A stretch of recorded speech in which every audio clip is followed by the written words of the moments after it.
They're not to be tampered with at all. I mean, that's the national bird, a bald eagle. Well, we started tonight with the bird's nest backlash. We were first to tell you about this situation yesterday, and tonight we're getting our first view from above via a Skyview 4 drone. Now, a large raptor nest was on top of this Mount Pleasant cell phone tower. That's along Rifle Range Road until yesterday, when workers removed it without a permit. Now, a federal investigation is underway. I actually tweeted out video and pictures yesterday that we received of bald eagles on that tower. Neighbors told us they were known to nest there. The responses have been pouring in. In fact, they're still pouring in. Tessa, pretty much a lot of the responses I've gotten, actually almost every single one, people are not happy. Let's take a look. Ella Marashchenko, a scientific illustrator, saying this is so illegal. A spokesperson for Congresswoman Nancy Nace said, don't mess with America's iconic bird. Others simply saying there is no excuse for this horrific crime. I spoke with local lawmakers today who tell me they're prepared to take action to save the iconic bird. You can be driving from one part of Mount Pleasant to the other and see bald eagles. You can see their nests. You can see pelicans on the marsh. We've always had the islands, the marshes, the waterways, the birds. It's that natural beauty that's famous in the Lowcountry. But the removal of a large raptor nest Thursday is putting the town in the spotlight for the wrong reason. Well, I'm not at all surprised that people around the country are appalled at what has apparently happened. I'm embarrassed and appalled that it happened in Mount Pleasant. The nest removal without a permit from U.S. Fish and Wildlife is a federal offense, and work on towers needs to be scheduled around the nesting and activity of the birds. In some cases, the permit may require a crew to relocate the nest, not destroy it. Crew members who took the nest apart yesterday told us they didn't know they needed a permit or approval. I was just disappointed that something like that could happen in Mount Pleasant. Mayor Will Haynie says the town is working to create a citizen-led commission specifically designed to look at green space preservation. The easy word for it is green, and it's kind of an acronym. If you go down, it's green space, environment, ecology, and natural resources. Representative Bustos also plans to file a bill to further protect wildlife, waterways, and marsh areas. Just as we look at what's going to be built, how it's going to be designed, all those things can be brought together, and we can also look at the natural environment and see what is going to be done to that, to the waterways, pollution, and the birds. Let's make Mount Pleasant known for our conservation of natural resources, not the destruction of them. Seeing the nation's bird used to be a rare sighting, but no longer an endangered species. The population of bald eagles have increased here in the Lowcountry. Much more prevalent than they used to be. In 1976, there were only 13 nesting pairs known in South Carolina, and now there are probably close to 500 nesting pairs.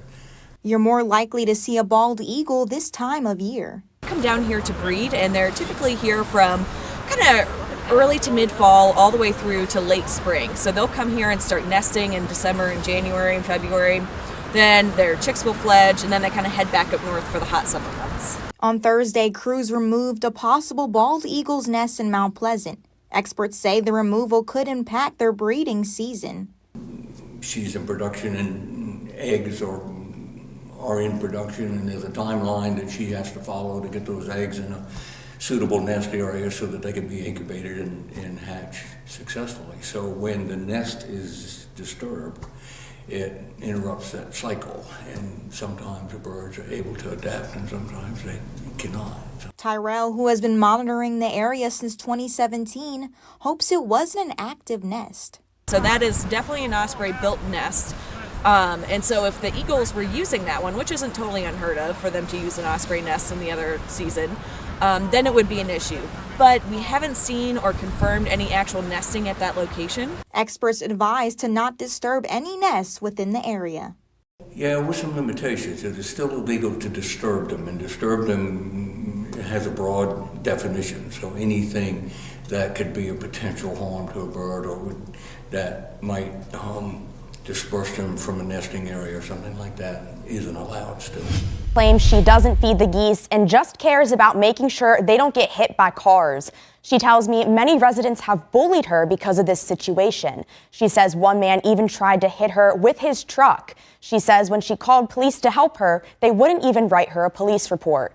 Pesci says she's gone to police and the town before to ask them to help her protect the geese, even if it's just adding a goose crossing sign. But she says she's ignored. The name Mother Goose has intensified and gone to the next level. Maria Pesci lives in Surfside Beach and coins herself as the Goose Whisperer.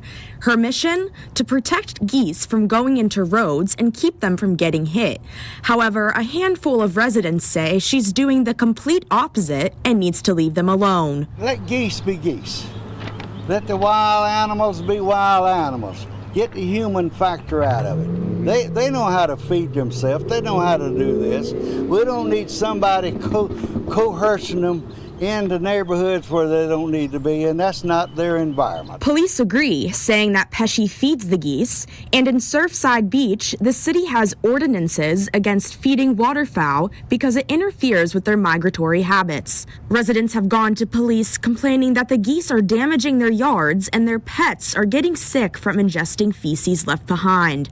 Police say the situation has gotten so out of control, they had to send a cease and desist letter to Pesci. Our number one goal, and some of these groups that are upset with us for our intervening in this, is we want to protect the geese. We don't want anything bad to happen to them. We don't want them to get hit by cars. We don't want them to get sick. We don't want our pets in the community. So we want stopping the feeding is key to protecting the geese. Canadian geese are protected by the Migratory Bird Treaty Act, and according to South Carolina DNR, it's unlawful to harm, move, or disrupt geese. Pesci denies that she feeds the geese and says the town should be doing more to protect them, instead of tearing down their habitat and building homes, leaving them with nowhere to go, pushing them away from water and into roads. You said that you don't feed them. No, I only will if they're in the road and I need to get them out of the road faster. They have to have a place to go. If you're going to take their habitat, don't get mad if they're in yours.